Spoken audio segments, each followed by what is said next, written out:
शिवम अब रोशन नहीं दिखे।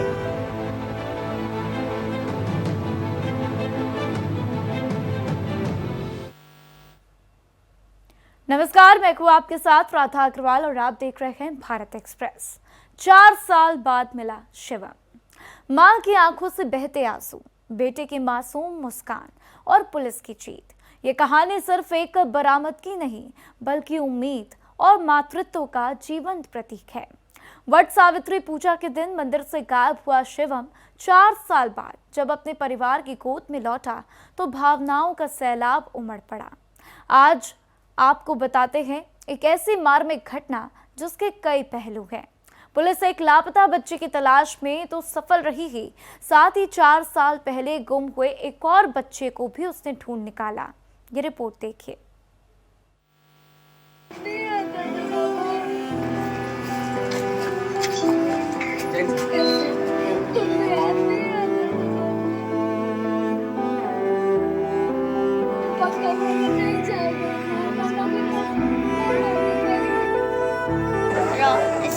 शिवम अब रोशन नहीं दिखे। माँ बेटे का ये मिलन 4 साल बाद हो रहा है। आखिरकार 4 साल पहले गायब हुआ शिवम फिर से अपनी माँ के पास पहुंच गया है। शिवम दौड़कर अपनी माँ के पास पहुंचा है। वो थोड़ा हिचकिचाया और फिर अपनी माँ के गले लग गया। इंसानी संवेदना को झकझोर देने वाली इस मामले की शुरुआत वट सावित्री की पूजा के दिन से जुड़ी हुई है। आईजी विकास वैभव बताते हैं कि गया में वट सावित्री पूजा के दिन ओबरा देवी मंदिर से गायब हुए आद्विक की तलाश में जुटी पुलिस खुरखुरा गांव की रहने वाली महिला रंजू देवी तक पहुंची थी, तो उसके पास से आद्विक के साथ साथ एक और बच्चा मिला जिसको रंजू देवी ने 4 साल पहले चुराया था।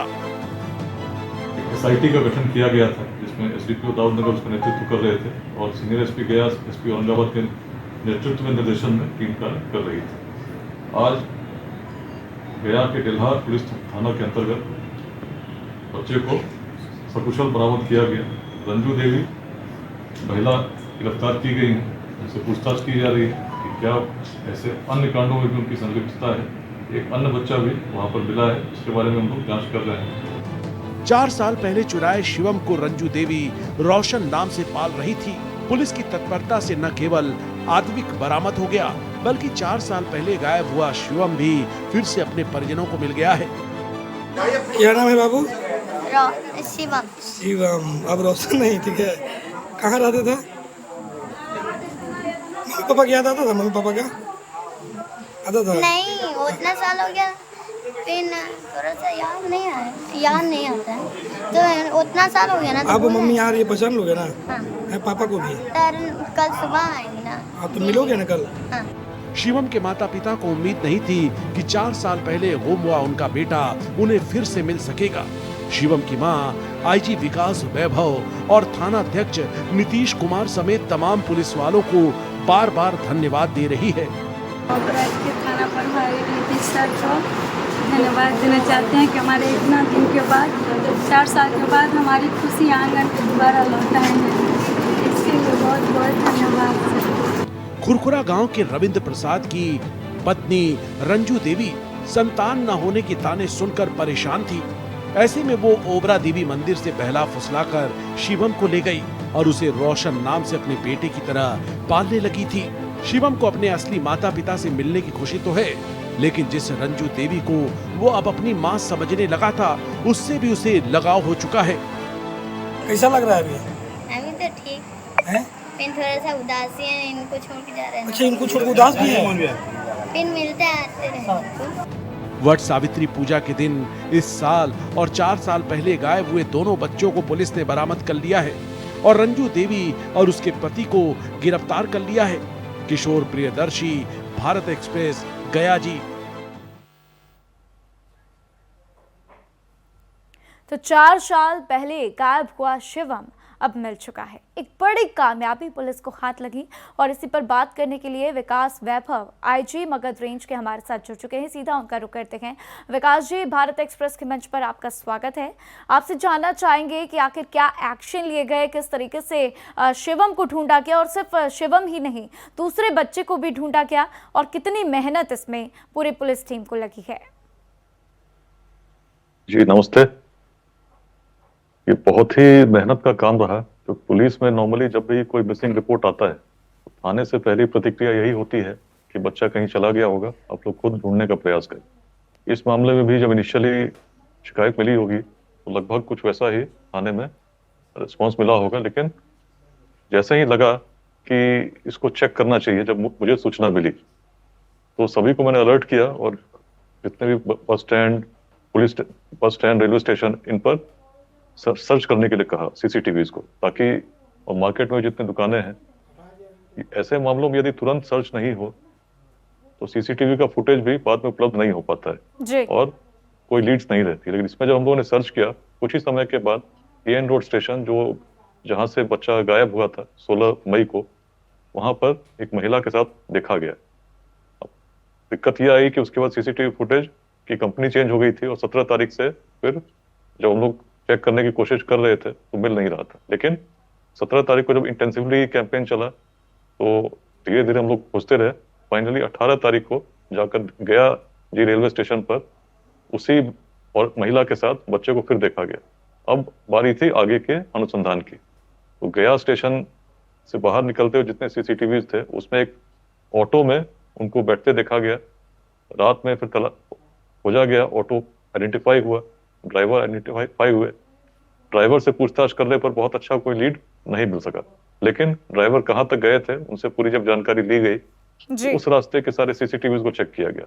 इसमें लगभग स्टेशन से 3 किलोमीटर आगे जाकर एक सीसीटीवी जो एक दुकान में लगा था उसमें महिला को उतरते देखा गया और एक गली की ओर जाते देखा गया। तब ये आप सोच सकते हैं कितना बड़ा इन्वेस्टिगेशन होगा। औरंगाबाद के ओबरा से बच्चा गायब होता है और वहां से काफी किलोमीटर दूर, लगभग 90 किलोमीटर आप कह सकते हैं, उतनी दूरी पर मिलता है गया जी स्टेशन पर। फिर वहां से हम सर्च करते हुए गली में पहुंचते हैं और अब उस गली में एक एक सीसीटीवी की चेकिंग शुरू होती है। वहां से करीब 700 मीटर दूर जाने पर एक घर में जब तलाशी दी गई तब वहां महिला मिली। महिला के साथ शिवम मिला। शिवम महिला को अपनी माँ बता रहा था। जिस बच्चे को हम लोग खोज रहे थे, आद्विक पराशर, जो 4 साल के थे, वहां पर उस समय नहीं दिख रहा था जी। थोड़ी देर बाद जब घर की तलाशी ली गई तो एक बेड के नीचे एक गनी बैग से ढका हुआ बच्चा मिला। उसको जब देखा गया तो उसने अपना नाम आद्विक बताया। तो ये अपने आप में एक बहुत ही रेयर केस है जिसमें त्वरित गति के साथ जब खोज की गई तो 3 दिनों के अंदर बच्चा बरामद होता है। और साथ में एक नया बच्चा जो वहां मिला उसने बताया कि उनकी माँ है रंजू देवी, जिनको अरेस्ट किया गया था। लेकिन जब वेरीफाई किया गया, संदेह हुआ कि कैसे इस प्रकार से मिल रहा है बच्चा, तो 4 साल पहले उसी ओबरा थाने में एक केस दर्ज हुआ था मिसिंग का, जिसमें पेरेंट्स भी हार मान चुके थे। उन्हें लगता था बच्चा कभी नहीं मिलेगा और 4 साल बहुत होते हैं। लेकिन 4 साल बाद शिवम का आइडेंटिफाई होना, अपने पेरेंट्स से मिलना, ये पुलिस की बहुत बड़ी उपलब्धि है और एक बहुत अच्छा संदेश बिल्कुल विकास जी के लिए है।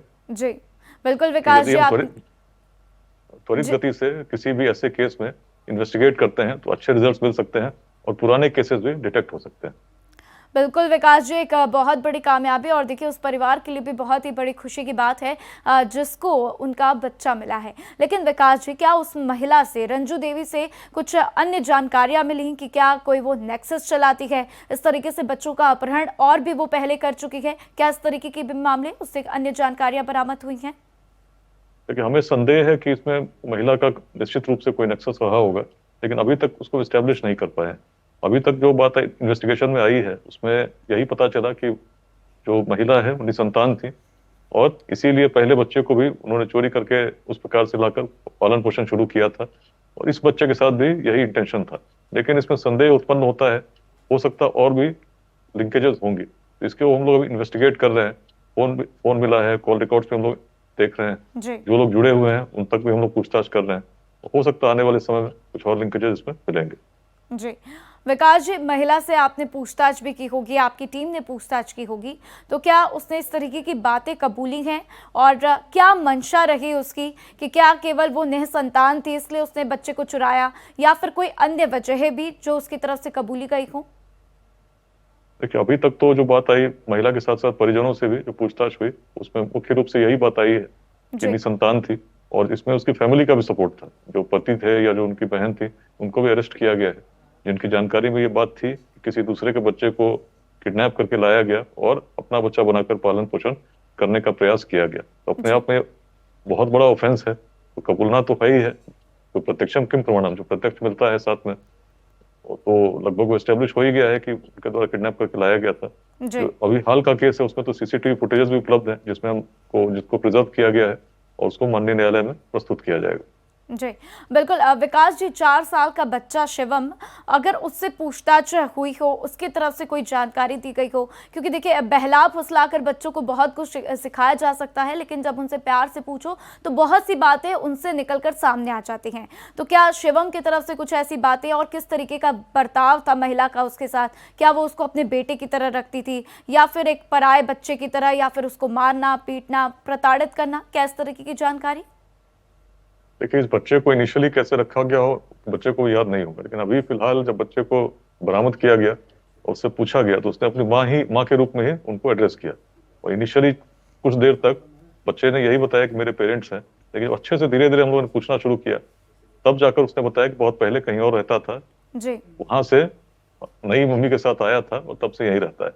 अब ये लिंक था, इसको जब हम लोगों ने वेरीफाई किया पुराने जितने केसेस मिसिंग के थे तो कुछ समय के बाद ही पता चल गया और उनके पेरेंट्स भी आइडेंटिफाई हो गए और बच्चे को फिर मिल सके। तो इनिशियली तो जिस प्रकार से पालन पोषण चल रहा था तो लगभग घर में एडजस्ट कर चुका था, लेकिन पूछने पर उसने पुरानी कहानी उसको याद थी, वेगली याद थी, और इस प्रकार से केस को हम लोग डिटेक्ट कर पाए।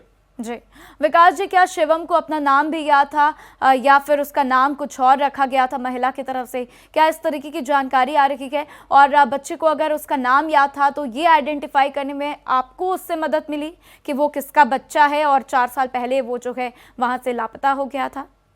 बिल्कुल, बच्चे को नाम याद था और उसी नाम से यहाँ भी रखा गया था, और उसी नाम से फिर केस जो मिसिंग की बात आई, पुराना केस खंगाला गया, तो उसमें उस बच्चे को मिसिंग पाते हुए तब उसके पेरेंट्स को हम लोग आइडेंटिफाई कर सके। जी, आद्विक को लेकर किस तरीके से विकास जी आपको मदद मिली? महिला को आप लोगों ने कहां से ट्रेस करना शुरू किया? किन किन लोगों ने मदद की? क्या आसपास के लोगों ने भी आपकी मदद की है? इसको लेकर क्या कुछ जानकारियां? देखिए, जब महिला के साथ बच्चा गायब हुआ था और सीसीटीवी फुटेज में देखा गया, उसके बाद महिला की तस्वीरें कुछ लोगों ने एआई से बनाकर भी सोशल साइट्स पर शेयर की थी। जी। उद्देश्य था कि अधिक से अधिक लोगों तक महिला को पहचाना जा सके। बच्चे के भी पोस्टर्स कई जगह शेयर किए गए। इसमें बहुत बड़ी इंटेंसिव इन्वेस्टिगेशन हुई, करीब 15 टीम्स काम कर रही थी जो अलग अलग स्टेशन पे जाके सीसीटीवी देख रही थी। कुछ टीम्स रास्ते में दुकानों में सीसीटीवी को देख रही थी। आप समझ सकते हैं कि 100 किलोमीटर दूर तक के रेंज में तो फिजिकली टीम काम कर ही रही थी, लेकिन रेलवे स्टेशन पर भी आसनसोल से लेकर दीनदयाल उपाध्याय जंक्शन तक लगातार सभी सीसीटीवी फुटेजेस को हम लोग देख रहे थे। उसी क्रम में सफलता मिली। जी बिल्कुल विकास जी, बहुत बहुत बधाई है आपकी पूरी टीम को इस सफलता के लिए। लेकिन साथ ही एक और सवाल आपसे रहेगा कि जिस तरीके से ये अपहरण होते हैं, इनमें अपने अपनों को खो देते हैं, बच्चे अपने माँ बाप से बिछड़ जाते हैं, और हम सभी जानते हैं किस तरीके से एक बहुत बड़ा रैकेट भी जो है पूरे भारत में चलता है। कई राज्यों में हर रोज इस तरीके की खबरें आती हैं। तो पुलिस टीम इसके ऊपर किस तरीके से काम कर रही है? क्या कुछ प्लानिंग है? केंद्र सरकार की तरफ से किस तरीके से मदद मिल रही है? अगर आप कोई जानकारी साझा करना चाहें। लेकिन नॉर्मली थाने में जब भी मिसिंग का रिपोर्ट आता है वो जो सेंसिटिविटी होनी चाहिए वो नहीं देखी जाती। इसमें सभी को सेंसिटाइज करना बहुत आवश्यक है कि मिसिंग यदि कोई हुआ है कुछ ना कुछ कारण होगा। लोगों को ऐसा भी लगता है कि भटक गया होगा, कुछ होगा, थोड़ी देर में आ जाएगा, लेकिन जैसे ही मिसिंग रिपोर्ट आता है तो पहला काम है आसपास के जितने भी बस स्टैंड है या रेलवे स्टेशन है या वैसे जगह जहाँ होटल्स हैं उनको हम चेक करें कि कहीं तुरंत वो बच्चा कहीं नहीं जाएगा, कहीं ना कहीं हो सकता है मिल जाए। तो इसको यदि हम करते हैं तो इनिशियल जो शुरू के 3 दिन या शुरू के 1 सप्ताह में रिकवरी के चांसेस बहुत अच्छी होती हैं। और उसके बाद यदि बच्चा कहीं एक जगह से दूसरी जगह चला गया, लोकेलिटी में नहीं है, फिर ढूंढना काफी मुश्किल होता है। बच्चों के साथ साथ जो ट्रैफिकिंग होती है उसमें भी इनिशियल जो टाइम है, जो इनिशियल रिस्पॉन्स टाइम, और स्पेशली जब हमारा सर्वेलेंस रेलवे स्टेशन पर, ट्रेन में ऐसे बच्चों को हम देखेंगे, वेरीफाई करेंगे, उसमें भी इस प्रकार के गतिविधियों पर रोक लगा सकते हैं। जी। एक होलिस्टिक स्ट्रेटेजी चाहिए और एक सेंसिटिविटी चाहिए। अक्सर जब चीजें दिखती हैं उसको इग्नोर करना एक नॉर्मल सी आदत होती है। अगर इग्नोर नहीं करें, वेरीफाई करने की हम कोशिश करें, तो ऐसे घटनाओं पर निश्चित रूप से रोक लगेगा। और जैसे ये अपने आप में जो जी। घटना जिसकी हम लोग आज चर्चा कर रहे हैं, ये अपने आप में बता रही है कि 4 साल बाद भी बच्चा मिल सकता है यदि प्रॉपरली हम इन्वेस्टिगेट करते रहे लीड्स को, और किसी एक केस को भी ठीक से इन्वेस्टिगेट करेंगे तो उससे और भी केसेस तक, गैंग तक हम लोग पहुंच सकते हैं। बिल्कुल। और देखिए कहीं ना कहीं विकास जी, शिवम ने भी बहुत मदद की आप सभी की, क्योंकि जिस तरीके से उसको थोड़ी बातें याद थी, उसने जब बताया तो उससे भी काफ़ी लीड आप लोगों को मिली। लेकिन विकास जी, एक बहुत बड़ी चुनौती ये भी रही होगी कि इस बच्चे का लगाव जो है उस महिला से भी हो गया होगा, रंजू देवी, जो उसे लेकर गई थी अपहरण करके। तो क्या कुछ सिचुएशन उस वक्त बनी जब बच्चा अपने ओरिजिनल माँ बाप से मिला, और उस वक्त की क्या सिचुएशन, क्या बच्चा उस बात के लिए तैयार था कि जो उसके पुराने जो माँ बाप हैं उनको वो पहचान रहा हो, ये मानने के लिए तैयार हो कि वही उसके माँ बाप हैं, वो उनके साथ जाना चाहता है? बच्चे की तरफ से क्या कुछ प्रतिक्रियाएं और उसने क्या कुछ रिएक्शन दिया? ह्यूमनली ये बड़ा भावुक क्षण था। आप समझ सकते हैं कि कोई बच्चा 4 साल अलग रहा हो तो पेरेंट्स की उसको याद तो थी, लेकिन इस बीच में एक नए घर में पूरी तरह से एडजस्ट कर चुका था। बच्चे को भी उम्मीद नहीं रही होगी कभी पुराने पेरेंट्स फिर मिलेंगे, लेकिन जब मिले तो अपने आप में बड़ा इमोशनल मूवमेंट था। बच्चा बहुत ही, उसके लिए अजीब सा क्षण था, और पेरेंट्स के लिए तो और भी अजीब था कि 4 साल बाद जिसको मान चुके थे कि अब दोबारा नहीं मिलेगा, जी। बड़ा बच्चा, मतलब 4 साल और बढ़ के उनको मिला था। तो नेचुरली ये बड़ा वैसा क्षण है जिसको डिस्क्राइब करना बड़ा कठिन है। एक इमोशनल मोमेंट है। फैमिली के साथ साथ जितने और भी लोग थे आसपास के, सभी ने उसको काफी अप्रिशिएट किया, और बच्चा अब एडजस्ट कर गया नए घर, जो पुराने घर में अपना ओरिजिनल घर है। और धीरे धीरे जो उसके ट्रॉमा उसके मन में बीता होगा, ये उसके लाइफ से मुझे लगता है धीरे धीरे मेमोरी तो रहेगी, लेकिन नए जहाँ पे अपना उसका ओरिजिनल घर था एडजस्ट कर जाएगा। बिल्कुल। तो विकास जी, क्या बच्चा पूर्ण रूप से तैयार है वो अपने ओरिजिनल मम्मी पापा के साथ जाने के लिए, या फिर उसकी तरफ से ऐसी भी प्रतिक्रिया कि नहीं, वो उनके साथ नहीं जाना चाहता और जिस घर में वो रह रहा है वो वहीं पर रहना चाहता है? क्या ऐसा भी केस हुआ? नहीं, बच्चा अपने पेरेंट्स के साथ ही रहना चाहता है, और बीच में जो हुआ था वो तो एडजस्ट कर गया था, लेकिन जैसे ही उसको पता चला कि पेरेंट्स मिल गए हैं तो जो नेचुरल बॉन्ड है वो तो अपने आप सबसे स्ट्रांग है। तो बच्चा एडजस्ट कर गया है और ऐसी कोई बात नहीं। बिल्कुल विकास जी, बहुत अच्छी बात है कि देखिए आप लोगों को एक बड़ी कामयाबी हाथ लगी, और किस तरीके से 4 साल पहले गायब हुआ बच्चा अपनी मां से मिलता है और आद्विक भी अपनी मां से मिलता है। 4 साल बाद शिवम अपने माता पिता से मिला। बच्चे को सारी बातें याद थी और उसने बताया कि 4 साल पहले वो इस घर में आया और कैसे उसको नई मम्मी पापा मिले। लेकिन बच्चा अपने पुराने मम्मी पापा के साथ जाने को भी तैयार हुआ, और एक बड़ी सफलता पुलिस को मिली है। और ऐसे में विकास वैभव, आईजी मगध रेंज के हमारे साथ बने हुए हैं, सीधा उनके पास चलते हैं। विकास जी, अक्सर देखा जाता है कि धार्मिक स्थलों से ऐसी घटनाएं होती हैं जहां से बच्चे गायब हो जाते हैं। इसको आप किस तरीके से देख रहे हैं, और इसे कंट्रोल करने के लिए सरकार क्या कुछ काम कर रही, प्रशासन क्या कुछ काम कर रहा? देखिए, धार्मिक स्थलों के आसपास सीसीटीवी कैमरा अपने आप में एक बहुत अच्छा डिवाइस है जिससे मॉनिटरिंग की जा सकती है। बच्चे को बरामद करने में या बच्चा कैसे मिसिंग हुआ, ये भी हम तभी जान सके जब सीसीटीवी फुटेज को देखा गया और महिला को ले जाते बच्चे को देखा गया। जी। इस मामले में एक बात समझने की है कि पेरेंट्स जब छोटे बच्चों को ले जाते हैं, जैसे दोनों बच्चे जब गायब हुए थे उनकी उम्र हार्डली 3 से 4 साल के आसपास की रही होगी। इस स्टेज में बच्चे जानते हैं, अपने पेरेंट्स का नाम भी बता सकते हैं, घर का नाम भी बता सकते हैं, बट बहुत गलीबल होते हैं। जो महिला है उसने बताया कि मैं तुम्हारी मौसी हूँ, तुम्हें दूसरी जगह ले जाना चाहती हूँ, टॉफी दिया और बच्चा मान गया। तो बच्चा इस समय बड़ा वैसा होता है जिसको आप इजीली इन्फ्लुएंस कर सकते हैं। इस सिचुएशन में पेरेंट्स को जब बच्चों को ले जाते हैं, अकेले भीड़ में नहीं छोड़ना चाहिए। ये तो सीसीटीवी था इसलिए हम लोग देख पाए, नहीं तो पता भी नहीं चलता कि बच्चा गया कहाँ। और उसके बाद अगर सीसीटीवी फुटेजेस नहीं होते, आप समझ सकते हैं कितना डिफिकल्ट होता है इस बच्चे को बरामद करना। तो पेरेंट्स की सबसे बड़ी जिम्मेदारी है कि बच्चे को अनगार्डेड, अनसिक्योर्ड इस प्रकार से भीड़ में अगर छोड़ेंगे तो धार्मिक स्थलों पर भीड़ होती है, और ऐसी भीड़ का लाभ उठाकर कोई व्यक्ति बच्चों को ले जा सकता है। हॉस्पिटल्स में भी आप देखते हैं भीड़ में कई बार बच्चे गायब हो जाते हैं। तो इस प्रकार से जब इस प्रकार से भीड़ में जहां भी हम ले जा रहे हैं, तो अपने बच्चे को, जब तक बच्चा पूरी तरह सेंसिबल ना हो, जब तक कोई स्ट्रेंजर से इन्फ्लुएंस ना हो, उसको अकेले हमें नहीं छोड़ना चाहिए। सरकार की तरफ से इसमें जो प्रयास है मॉनिटरिंग के, ट्रैकिंग की जा रही है। ऐसे जितने मिसिंग बच्चे हैं उनका डेटाबेस है, उनके फोटोग्राफ्स, उनके जो भी आइडेंटिटी पर्टिकुलर्स हैं उसको हम लोग कंप्यूटराइज करके रिकॉर्ड में रखते हैं, ताकि यदि कोई बच्चा कहीं बरामद हुआ तो उसको हम ट्रैक कर सकें। इसके अलावा सेंसिटाइज करने के लिए ऑफिसर्स को समय समय पर ट्रेन भी किया जाता है, क्योंकि नॉर्मली पुलिस में इतना काम जब रहता है तो मिसिंग बच्चे की या मिसिंग कोई रिपोर्ट आती है तो उस समय जो ड्यू सेंसिटिविटी होनी चाहिए वो नहीं रहती। तो ये रहने की आवश्यकता है। जैसे इस केस में तो पर्टिकुलरली अगर पुलिस समय पर सेंसिटिव नहीं हुई होती तो शायद जो रिजल्ट आया वो नहीं आता। बिल्कुल विकास जी, आपने बिल्कुल सही कहा और ऐसे में पुलिस प्रशासन को अलर्ट होने की और भी ज़्यादा ज़रूरत है। लेकिन विकास जी, अब आपसे ही जान लेते हैं कि आखिर इस महिला के ऊपर क्या कुछ कार्रवाई होगी और क्या उम्मीद की जाए, क्योंकि है तो ये क्राइम भले ही अपनी मानसिक तनाव कह लीजिए या फिर ये कह लें कि उनके पास बच्चे नहीं थे और बच्चे के प्रेम ने उन्होंने बच्चों को चुरा लिया, लेकिन एक बहुत ही बड़ा क्राइम उनकी तरफ से हुआ है। क्या कुछ कार्रवाई की जा सकती है, क्या उम्मीद इसकी? नहीं, बहुत ही बड़ा क्राइम है। ऐसे अब समझ सकते हैं किसी का बच्चा गायब हो जाए तो उस पर क्या बीतती होगी। जी, तो इट इज सिंपली अनपनिशेबल और इसमें हम लोग स्पीडी ट्रायल के लिए इस केस को पुट अप करेंगे। जो किडनैपिंग के प्रॉपर सेक्शंस हैं जिसमें केस रजिस्टर हुआ था उसमें केस अब बहुत जल्दी ही चार्जशीट हो जाएगा और इसमें और लिंकेजेस भी यदि आते हैं तो उसको भी हम लोग जो लॉजिकल कंक्लूजन तक है ले जाएंगे। बिल्कुल, और उचित कार्रवाई की उम्मीद भी हम सभी करते हैं। लेकिन ऐसे में विकास जी, क्या महिला से पूछताछ के दौरान ये भी पता लगा है कि महिला मानसिक रूप से प्रताड़ित थी या फिर मेंटली स्टेबल नहीं थी? क्योंकि जिस तरीके से बातें खुलकर सामने आ रही हैं कि उसके संतान नहीं थे, बच्चा नहीं था, तो उसने इस तरीके का काम किया और बच्चे को चुरा लिया। तो क्या कुछ ऐसी भी उसकी रिपोर्ट्स, मेडिकल रिपोर्ट्स में ऐसा कुछ खुलासा? नहीं, ऐसा कोई खुलासा नहीं है। मतलब बेसिकली महिला को नॉर्मल तो नहीं कह सकते। बहुत ऐसे दंपतियां होती हैं जिनमें संतान नहीं होते, तो अडॉप्शन का भी प्रोसेस होता है, अपन अनाथालय जाके गोद ले सकते हैं।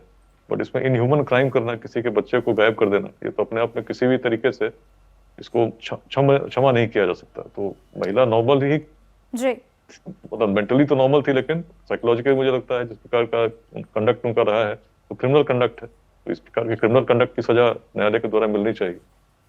बिल्कुल विकास जी, और भारत एक्सप्रेस भी यही उम्मीद करता है कि लोगों को इंसाफ मिले और महिला के साथ उचित कार्रवाई हो। भारत एक्सप्रेस के साथ जुड़ने के लिए, तमाम जानकारियां साझा करने के लिए आपका बहुत बहुत शुक्रिया विकास जी। धन्यवाद। और इसी के साथ फिलहाल इस बुलेटिन में इतना ही। खबरों का सिलसिला लगातार जारी है, देखते रहिए भारत एक्सप्रेस।